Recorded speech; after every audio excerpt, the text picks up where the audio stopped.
Well, hello folks. You're just watching some highlights of my Audax career. I'm putting it in air quotes there. Over the last 3 years, this particular video was made way back in November 2019. And since then, I've had loads of questions asking about Audax. So I thought it was about time I put a video together to answer some of the most popular questions. Hello everyone, hope you're doing well. In this video I'm going to be sharing my experiences of Audaxes here in the UK, of my knowledge of the last 3 years, what they are and how you can get involved in one yourself. And if you're watching this for the first time, I hope you enjoy watching from beginning to the end as I explain the different kinds of Audax rides, from calendar events, permanent to DIYs and ECEs. If you're watching this again, you can use the progress bar to switch between chapters in the video, and you can also find the headings below the video as well in the description. For this video I'm going to be consulting the audax.uk website, which I'll include a link to in the video below. So before we go into any sort of detail or anything, I'm going to show you a few pages of the website. Now if we navigate to choose a ride, we've got calendar events, permanents, DIYs and extended ECEs. Extended calendar events, we're going to go through each of these. So what is a calendar event exactly? Well, a calendar event is one which takes place on a particular day, on a particular time. It's a social event that you all follow the route. You get given the route or a route sheet. When I say given the route, I mean like a GPS through file, through email, so you can load that onto your head unit. So if you've never done Audax before, what can you expect on your first one? So you'll turn up at a village hall or some location at the start of the ride, and you'll go inside, grab yourself a brevet card, look at it and think, what is this? I know I did, but it's nothing to it. It's nothing to it. It's very easy to understand. In fact, I've got a couple here in my hand. I'm going to take one of these and show you it now. This one is from Huddersfield Star Wheelers. It's the Humber Bridge 200 kilometre permanent. I'll explain what permanent is later. And all it is a card with some locations inside from the start to, well, they're labelled 1 through 12, or depending on how many they are. And on each of them, if I zoom in a little bit, to Barton there, that's 117k. If we move the finger there, Carlton 61k. So it's, and through to the very end there, Huddersfield 231k. And they're all very similar fashion. Another one got in my hand is the Yorkshire to Essex permanent. And again, you've got a start, an end point, and the various locations that you will pass through on the way. And basically, all you have to do is collect receipts, make sure they've got the time and date, they're both correct. Collect those, keep them safe with the card, and you always get given a clear bag as well, just in case it rains. Keep everything clean. You often get given a pen as well. And all you do is carry that around in your back pocket. You often see in both the card things called information controls. But what is an information control? What one of those is a place along the route. For instance, at an end of a junction, there would simply be a question related to that location. It could be to do with a road sign. How far is it to somewhere? What does the brown sign say? I've even had questions like, house number 4, what colour is the gate? All you got to do is write down in the card, put the card in the back pocket, and then continue your ride. So that's what a calendar event is. The benefits of riding such a calendar event in Audax: it's a great way to socialise, speak to like-minded people. You learn to be self-sufficient. You see lots of the country that you never normally see, and even discover different routes within your local area as well that you may never known existed. So on the screen we've got loads of different ones to choose from. I'm just going to take a look at a few of these. As you see, there's loads of them. COVID times, there's not so many. We can actually fast forward to say, okay, from today, show me the next events show me more events over the next 90 days, and then come back with normally a bigger list. So you have your date, the location, how long it is. Each ride has a nice name attached to it. The Waveney Wander there. How much elevation you can expect to climb, join the ride, when it starts and how much you're paying, who the organiser is. And just below the table, we've got different colours here. So like a 200-kilometre ride is this vertical bar here, and that also relates to the colours of the brevet cards as well. So they'll either be red, green, pink if it's a really short one, or light blue, yellow, green, dark blue, or if you're going all out and doing a 1,000-kilometre ride, it's a grey. So they all match up, the brevet cards, to the colour codes on the screen as well. So we just take a look at one at random. So here we are, the Moonrakers and Sunseekers. I did this back in 2018 actually, and it takes place at 10 o'clock on the evening time, more or less in the centre of Bristol. On here you've got all the information that you could possibly need, how much it costs. You can enter it by clicking on here, or you can add it as a maybe. You've got a mention of Audax points. Basically you get 1 point for every 100 kilometres that you ride, but this only includes events that are 200 kilometres or more. So here you get 3 points, and above it you've got AAA. I'll tell you what it stands for right now, and that's the Audax Altitude Award. I'll go into that a little bit later of what that means. Further down the page we can see the facilities, and each one's got a nice little graphic in there.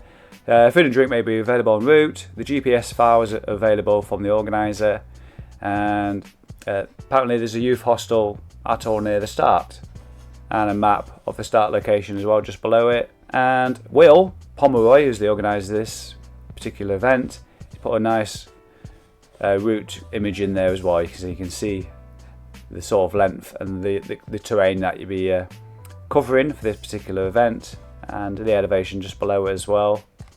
So that's a calendar event.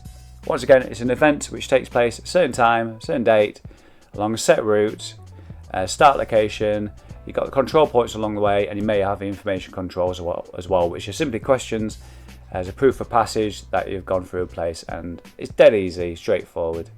So moving on, we're going to look at permanent events as well. Again, you're presented on the website with a long list of different permanent events that take place across the country, and this page has loads on it. There's loads of them, not 320. So you often want to narrow this down. Maybe you want to do between 200 and 300 kilometers. So we'll click on search and it'll come back with a long list. This is the card I just showed you, the Humber Bridge 200 kilometer Audax, which starts in Huddersfield train station. Now when it comes to a permanent, you don't have to start at Huddersfield train station. In the case of this particular Audax, you can actually start at any of the control points on the mentioned on the card. So in the case of the I picked up the wrong one there. In case of the Huddersfield Star Wheelers ride, there's Barton, Carton, I'm not sure where that is, Hatfield and Huddersfield itself. Now when I tried this back in 2018, I failed miserably, but I actually started from Hatfield. That's my closest control point. So with a permanent, you can start at any sort of location you want. You can actually ride it whenever you want, at whatever time you want. All you have to do is when you submit your entry through, you let the organiser know what time you're starting, and if you're going to change the date or things like that, just let them know by email. I think you have to give it like 24 hours notice if you have to change things.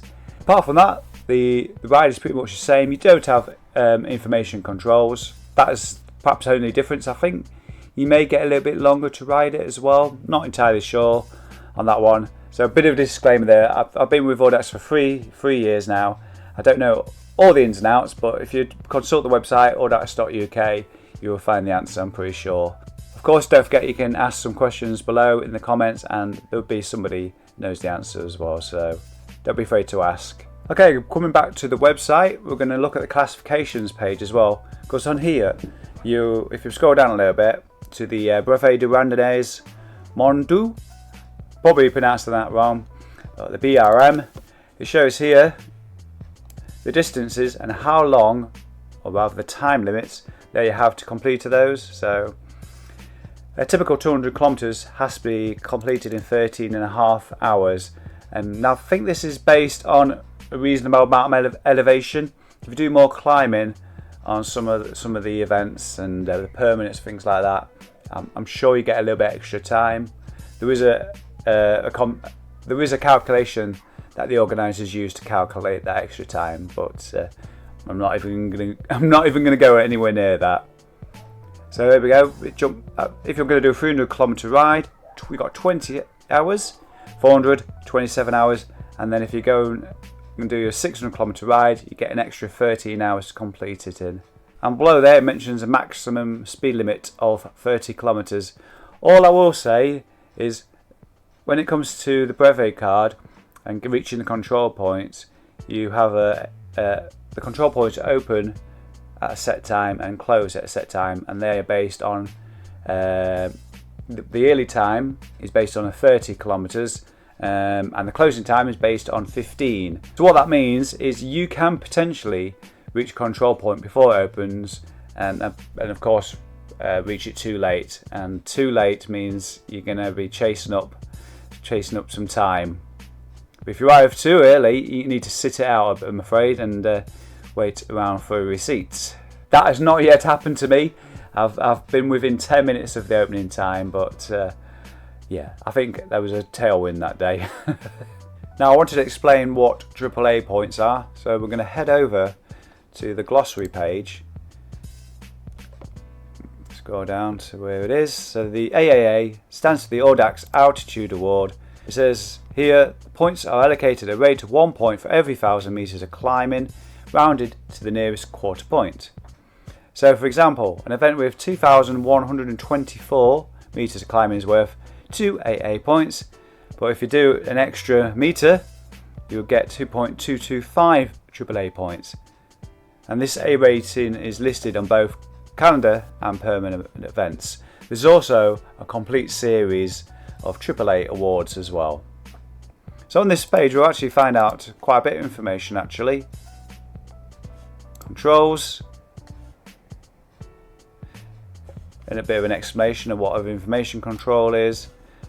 Some of the events also attract secret controls. I had one of these during Paris-Brest Paris. Distances, kilometres and miles. Someone's done the maths there for you, so you can find out that 124 miles is equivalent to 200 kilometres. Just opened up a tab further down the page. You'll see what all the icons mean along here. M, mudguards required. I've never been at an event where the organisers actually stipulate you must have mudguards. And out of curiosity, I've clicked at top tips as well, and it looks like somebody's gone mad with the Microsoft clip art. Stay hydrated. A minimum of 2 water bottles is recommended. Stay fueled. Eat well before the event. Keep supplies of snacks for when energy is depleted. Look after your bike. Keep it clean. You can read this yourself in your own time.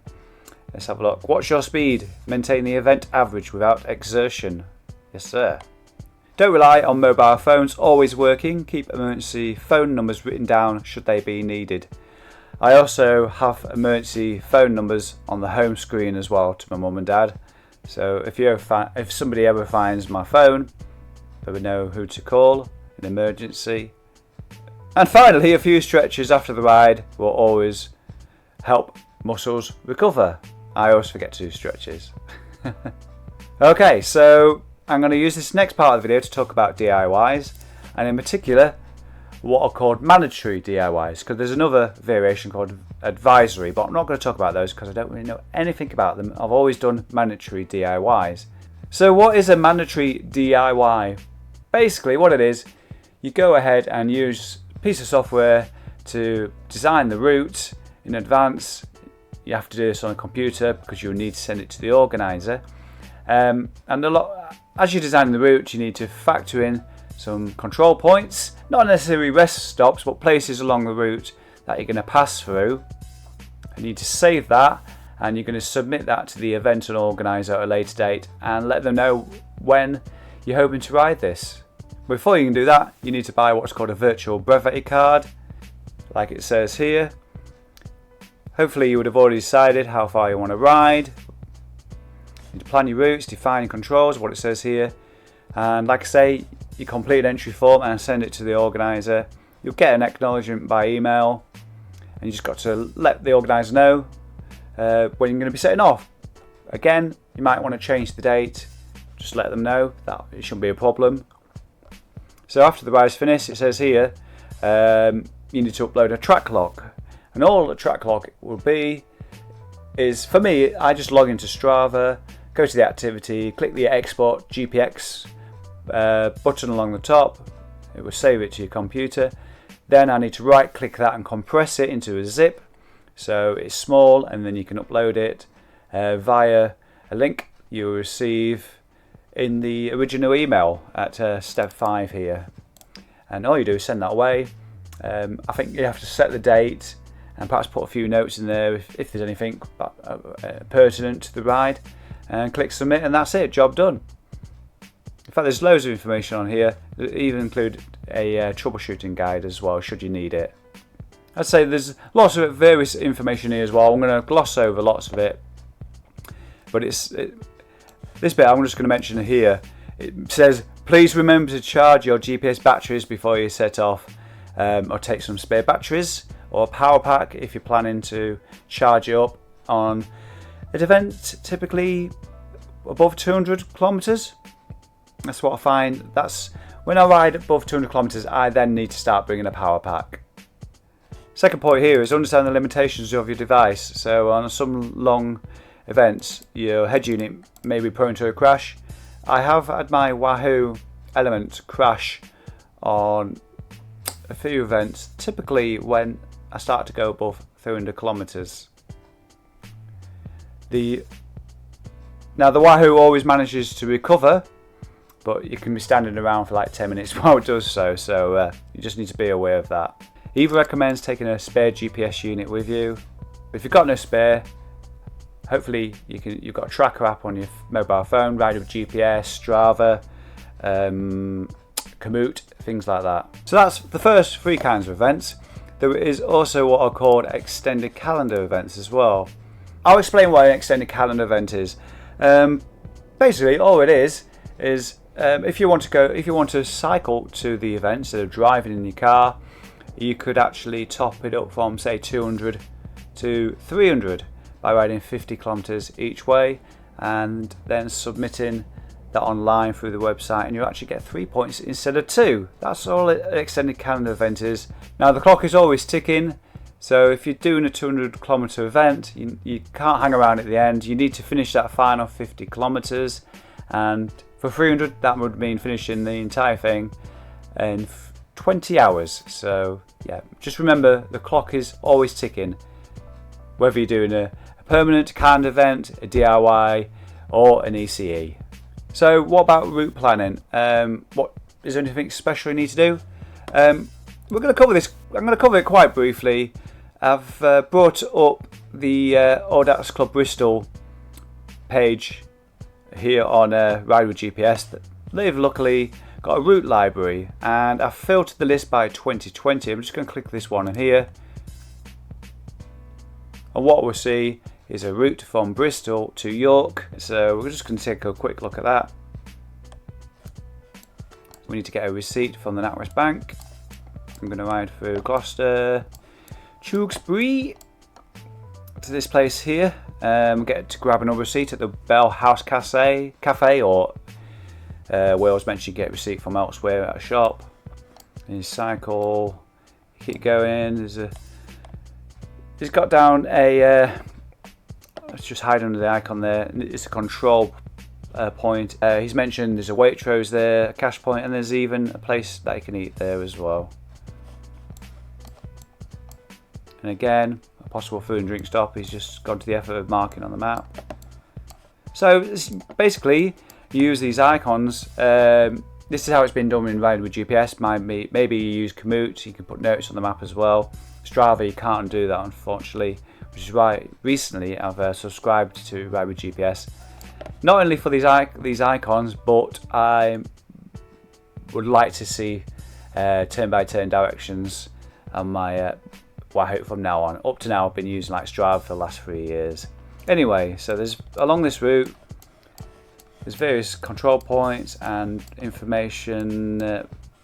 Some notes is put down as well. Lincoln keeps them going. What is it? 414.